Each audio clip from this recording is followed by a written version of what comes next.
سلام بر محترم عزیزای دل پرو، خوش آمدین به ولاگ امروز. با ما امروز قرار بریم به افتتاحیه سه برند عطر روح، زینب آمال و دسر ساحل کازماتیک. من هر سه برند براتون معرفی میکنم. برند عطر روح بهترین برند عطر است.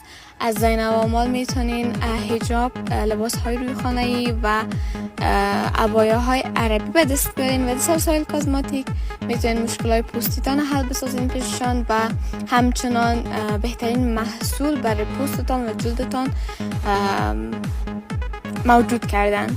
گفته خودشان محصول های دسر ساحل کازماتیک به زیبایی شما می افزاین.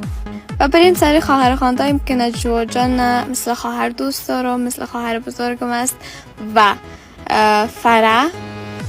تشکر از همگیشان که گپ مرد زمین ننداختن، دعوت من رد نکردن و آمدن.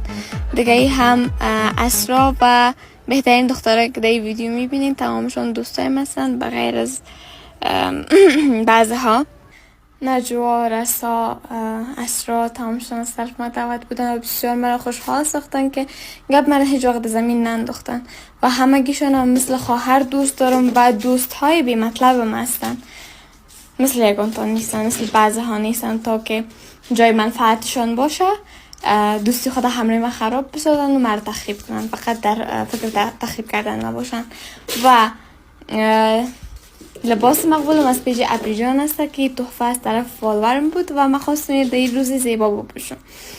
دیگه مقبولی و زیبایش میبینین. من براتون در کپشن تگ میکنم، دیگه میتونین بهترین حجاب رو به دست بیارین. و این هم از جریان گویندگی یا هم گویندگی بسیار کوچک کردم. من میخواستم یک شعر بسیار زیبا کلمه بکنم، اما با خاطر از که شعرهای من جگرخونی است و بعضی هایش عاشقانه است ربطی نداشت به چیشان، به پروگرامشان. و امروز صبح رفتم دکان به خاطر از کارت تخفیف داشتم و خواستم ازشان خرید بکنم. و نگوین که چی عطرای خوشبو را ما گرفتیم. بهترین عطر هستن واقعا بدون از که ازشون تعریف شوه. از تمام عطرهایی که ما تا به حال استفاده کردیم بهترین برند عطر است و من خواستم از کارت تخفیف خود استفاده کرده عطر بخرم. ما 2 دانه عطر بایسل گرفتیم و یکیش فکر کنم از اونو سیاه گرفتیم، نمیفهم نامش چی است.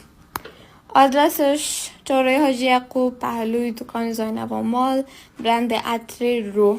میتونین بهترین عطرها را به دست بیارین. تا ولاگ بعدی، خدا حافظ.